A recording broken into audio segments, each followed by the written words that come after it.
Coming up on this edition of VCU In-Depth, documentaries from the students in VCU's Robertson School of Media and Culture. We'll look at Richmond's newest urban area, one that isn't even located in the city. And we'll take a lighthearted look at comedy troupe that uses competition to make people laugh. VCU In-Depth begins right now.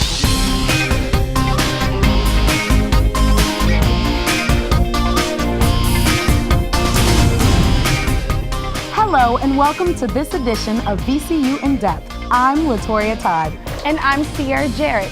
Thanks for joining us as we feature documentaries from the undergraduate students in VCU's Robertson School of Media and Culture. In this day and age, innovation is the focus, and that is what Short Pump is all about. Short Pump is, of course, an unincorporated area in western Henrico County, and many in the county leadership came to refer to the upscale Short Pump Town Center as the IT Project. While Short Pump is made up of many businesses and residences, the retail town center at its core brought in more than $300 million last year alone. Here is Short Pump, the IT Project.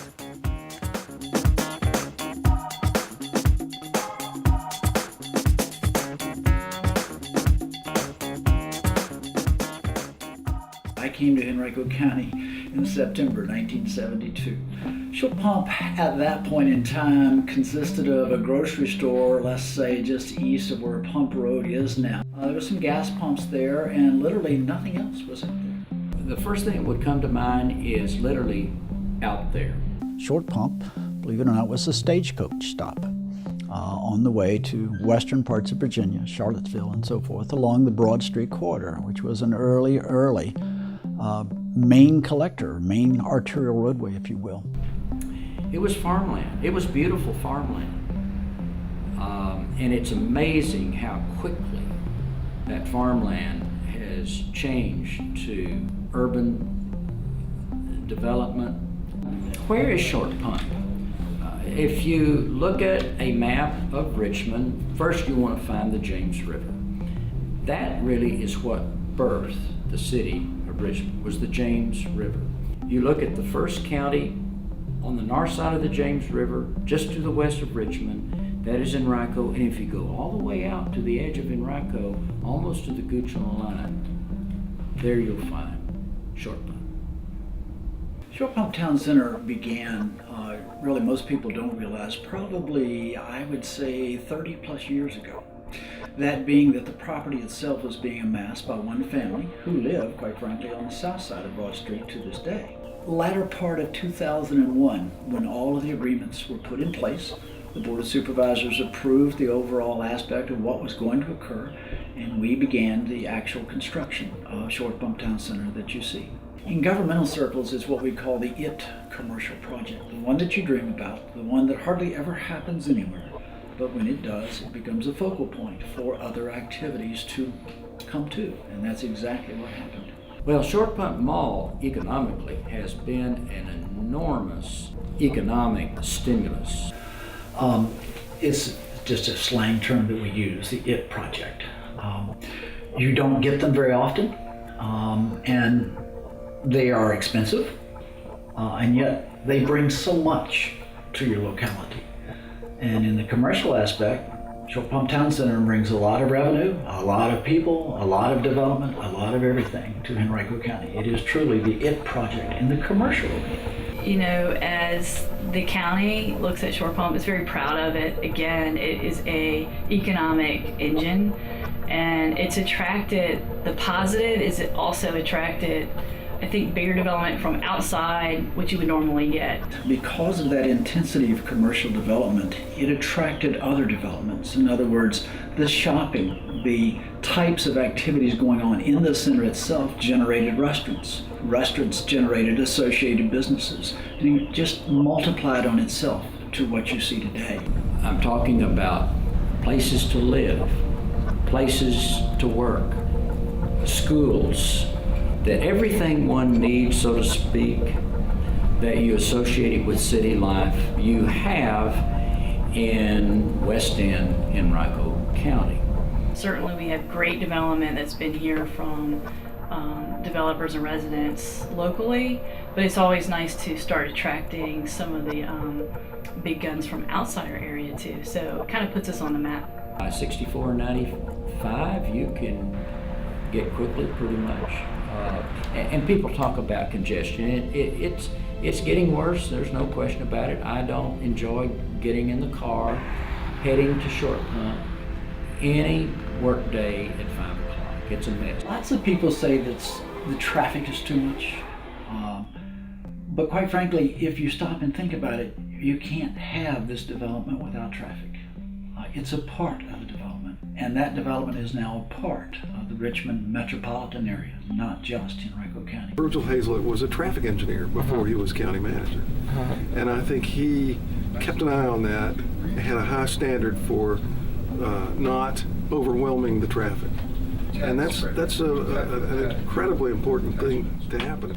When you think of a shopping center that is going to attract not only from just its boundaries, say within a 12 to 15 mile limit, one of the things that you look for is access from high arterial roadways. Interstate system, interchanges very, very close, a major roadway on one side, an interstate as a backdrop on the other side, tremendous access. And even today, when you go out there and you do license plate studies, you will see that there are many, many people from a long distance coming to Short Pump Town Center. I guess when looking at development, one of the things that we have to factor in is its impact on services and schools, libraries, parks. As Short Pump has grown, it has brought in new businesses from other parts of the United States, so you have new employment. With new employment, you have new residents. Residents, in turn, have spurred housing development, so therefore you've got more schools.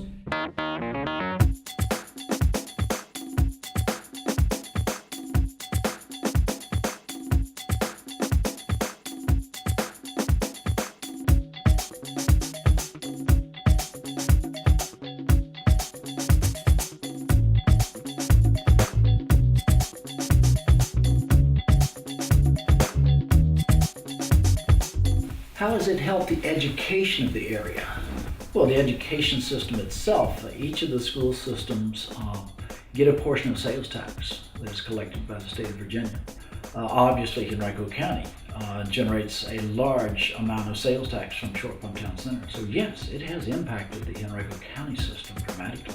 So Short Pump has really been a magnet. It has triggered other kinds of development. And moreover, it has stretched the whole geography of this region. So it's led to overall population growth in the metropolitan area of Richmond. It is increasing the visibility of this region nationally. You do know that the period of the covered mall is pretty much gone. The open air mall came actually, it had been used a number of years ago, was being used and was successful in Western United States. That was their idea. That was not Henrico County's. That was their proposal to bring that type of mall to the Richmond area. We had some concerns about that. Everybody's used to the weather around them. We could envision snow, we could envision rain and wind, and we had some concerns. But they really believed in it, and if you'll go out there and look today, you'll see awnings, you see shelters and so forth that people can move under, even under those conditions. But quite frankly, the citizens of the area gravitated to it. Even in the middle of winter, they're there and they love it. It's the closest, I suspect, we have to what Joel Garrow many years ago wrote about in a book entitled Edge Cities. Now, this would really be our edge city. It will probably be built out to the Henrico County line, I'll say within the next 3 to 5 years. But one of the things that amazes me about Short Pump Town Center is, believe it or not, 10 years later, 2013, they have begun renovations, and into 14. repaving, renovations of the stores and so forth, which is absolutely necessary in order to keep up that quality. And I think they're doing very, very well. Work with the city as they're looking at the rapid transit and also kind of a regional cooperation to actually put rapid transit, at least with the bus line, that eventually we hope it goes to Shore Pump. I think it's been a very, very successful project and a dream come true for a lot of people.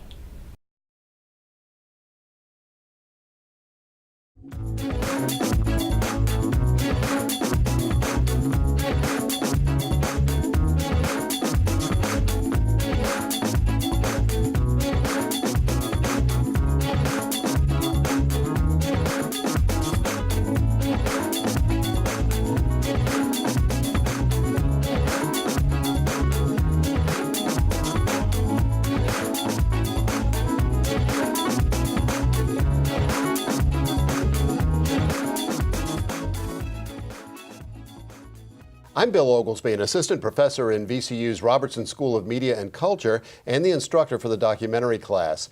Joining me tonight are Adam Epstein, Melania Vazquez, Ryan Tagg, all of whom worked on this documentary very hard. And of course, it's called the Short Pump It Project documentary. So let me start with you, Adam, and ask you, what was the easiest part of doing this documentary and what was the hardest part? Well, the easiest part was basically the interviews. I mean, everyone that we interviewed was great. I mean, they really had a conversation with us. It wasn't like we were asking questions. We were really going back and forth and learning a lot about the history of Short Pump, and we had a really good time interviewing them. That was probably the easiest part.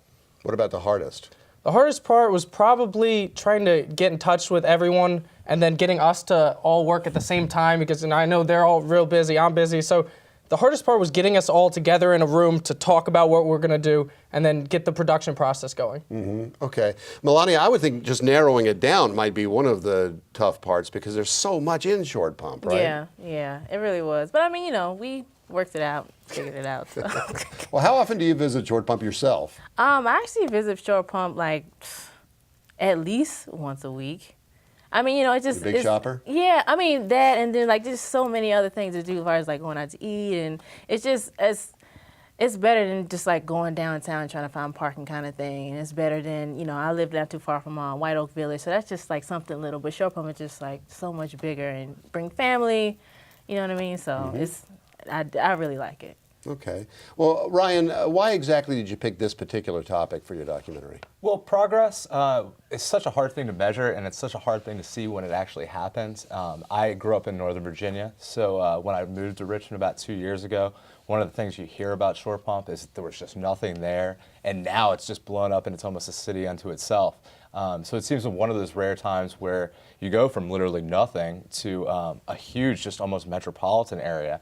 And you know, you don't see that happen too much. Like I grew up in Arlington, and you don't notice it all building up. And with that, it was just so clear, and you hear it from a lot of the people that live around here. Does it remind you of Northern Virginia? Because I know people here always seem to. It does now, and I work out there. I work at Maggiana, so whenever I drive there, it's like I go from Richmond back, almost like going right back to Northern Virginia. So it's very similar, very similar. All right, great. Well, thanks for joining us. I've been speaking with Robertson School students Adam Epstein, Ryan Tagg, and Melania Vazquez. Thanks for all your hard work, guys. Yeah, no problem. Thanks, Dr. Oglesby. Now we'll turn to comedy sports. Ever heard of it? Well, since 1996, Comedy Sports Richmond has been around to give laughs to families and friends throughout the River City. As an improv comedy theater, their main mission is to share laughter with their loyal fans. And that's exactly what Comedy Sports has been doing for 18 years now. Here is Legends, Laughs, and Hams, a comedy sports story.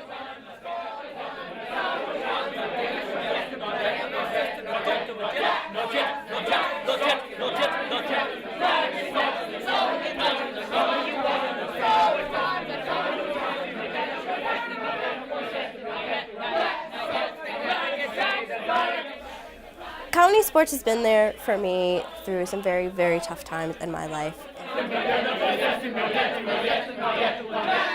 And I was in danger of spending the next 40 years going to work, coming home, sitting on the couch, and falling asleep after eating dinner. One of the great things about Comedy Sports is being able to offer people this destination.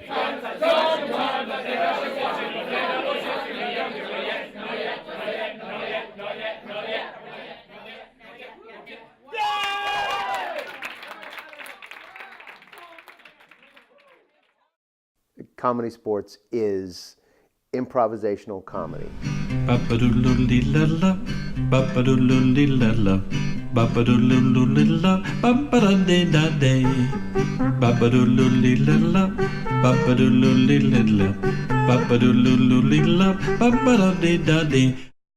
Yeah, it's two teams duking it out for points and for your laughs and respect.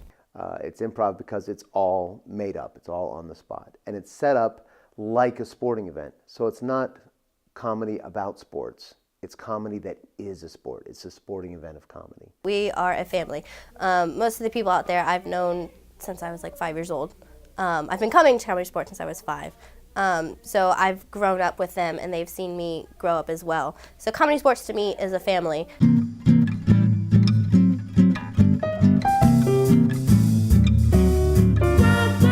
Hey honey, wanna dance? Hear the music swing. Let out two hearts. A lot of people say, wow, you do improv. What do you need to practice for? You're making it up. And practice is crucial because first of all, you're bonding with your fellow performers.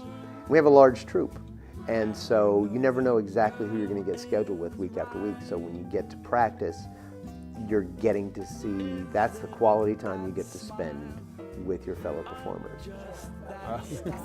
Hello.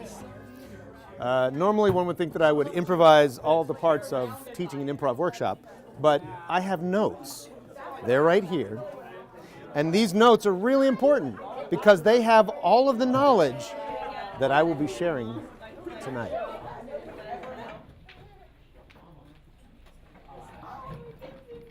It's probably a good thing that everyone's listening. So here are the rules. It goes like this. This was explained to me with a different name, but I'm going to call it Spit because that's how we used to play it down south here. The game of Spit goes like follows. So you've got your partner there, and you've actually got a deck of cards. Rehearsals help because even though we know how the games are played, we don't always play with the same people. In your imaginary version of Spit is you're going to start throwing cards. 3, king, 7, 10, all right? And when you say the same thing, the first person to say spit grabs the cards, all right?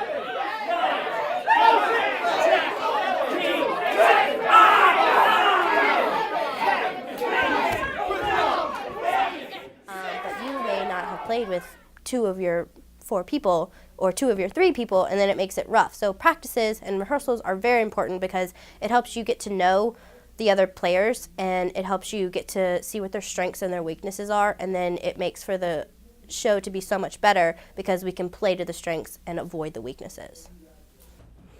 I think I'm right for the role of Miss Marple. Hi, I'm Susan. I am Susan the Barber of Scoville, and I am the ref for tonight's match at Comedy Sports. Hi! Welcome to Comedy Sports Improv Theater. Let's hear this crowd go wild.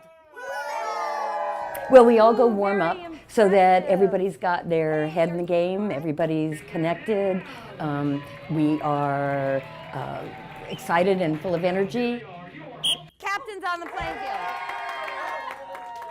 Now you've gotten to challenge each other, and I want to challenge you both, and I'm challenging both teams to Beastie Rap. Okay. How many of you remember the Beastie Boys? I do. Yeah? Their sort of signature thing was they have a front man who sets up the rhyme and a posse in the back that finishes the rhyme. So I know one guy, and his name is Max. He likes to play blues. He plays at gold sacks. Hey, you better pay your tax. Hokey might I have lots of special.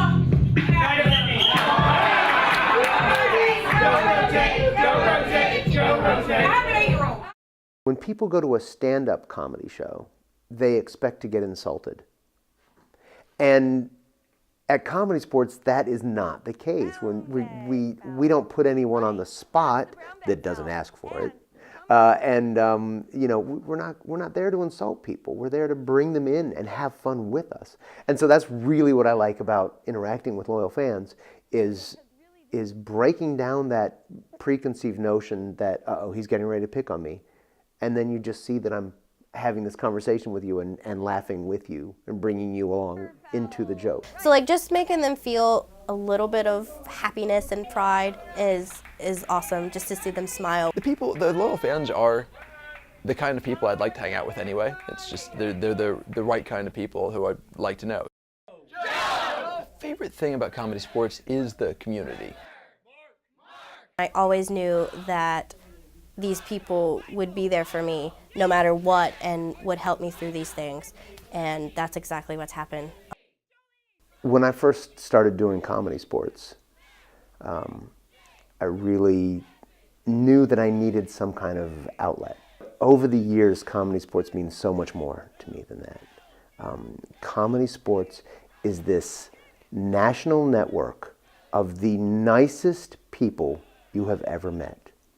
I do comedy sports because it improves who I am. It makes me more interesting, more free. It makes me like who I am better. It's just a better outlook on the world. I was a small youngin'. My entire family would come. And then when my parents separated, my father and I would come like literally every weekend to every show. And then when I was 12, I got asked to join the high school league, and then my father joined the major league, which is what is out there now. And then I've been doing it ever since. Why do I do comedy sports? I can't picture not doing it. I feel truly called to bring laughter. And I don't like to be that guy that forces laughter in a room. So I may not be the funniest guy at work, or, you know, I'm not going to do it there, but I really feel like this is something where I can give that. And I'm not doing it to get rich. I'm doing it because it truly feels right to help people laugh.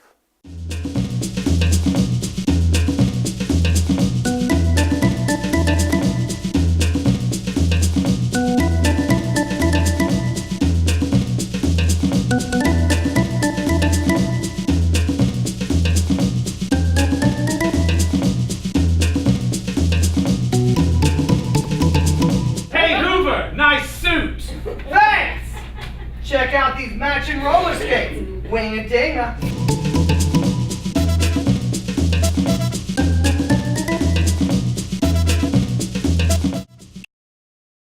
Hello world, do improv. It will set you free. Oh, let's get together with our old cohorts and we'll head on down to the comedy sports where they do improv and they make people laugh and they keep on cutting their stories in half. Then the ref blows a whistle and throws down the flag. Somebody's got to wear the old brown bag. You can have a cup of coffee in your jeans or your shorts, cause that's the way they roll at the comedy sports.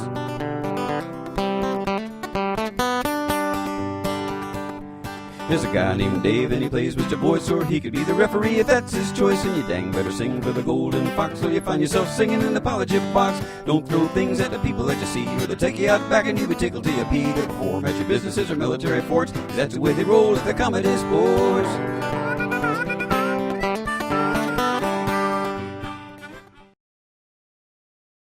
We're here with the student producers of the comedy sports documentary, Ben Holden, Jonah Ortanez, and Hope Wood.